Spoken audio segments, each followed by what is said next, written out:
Once you have completed the installation of the dental chair, including all parts and tube connections, it's time to turn on the dental chair and proceed with the settings. Push the limit switch up, then tighten the screw on the micro switch located on the left side. Let's see the operation tray, up and down, back and front.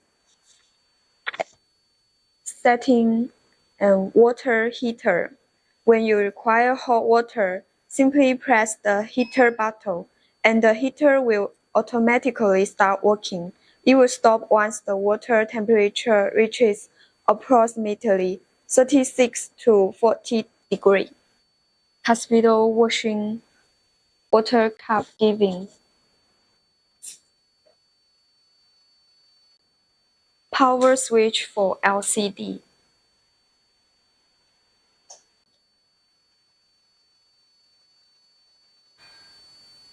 Now let's proceed with the adjustment of the handpieces on the operation tray.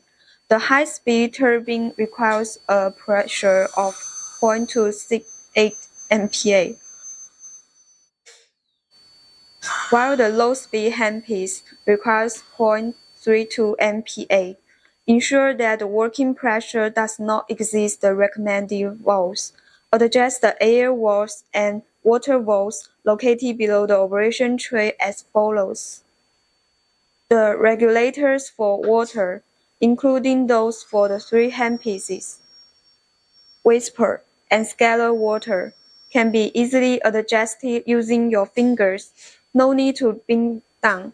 The markings indicate the settings. The regulator for air, corresponding to the three handpieces, can be adjusted by touch without the need to look at them.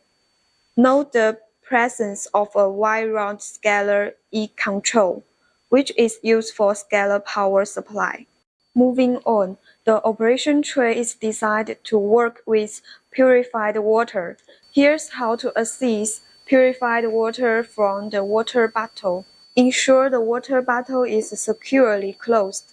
Turn the first switch to the purified water position. Press the foot pedal to allow the air to reach the air bottle, enabling water to flow from the operation tray. Important: the pressure of purified water has been preset during quality control and should not be adjusted by non-professionals. Let's proceed to the assistant tray. It includes two suctions, one for air suction and another for built-in electric suction. The electric suction requires water during its initial use, but subsequent daily use does not require water. Ensure that the starting position of the motor has water inside.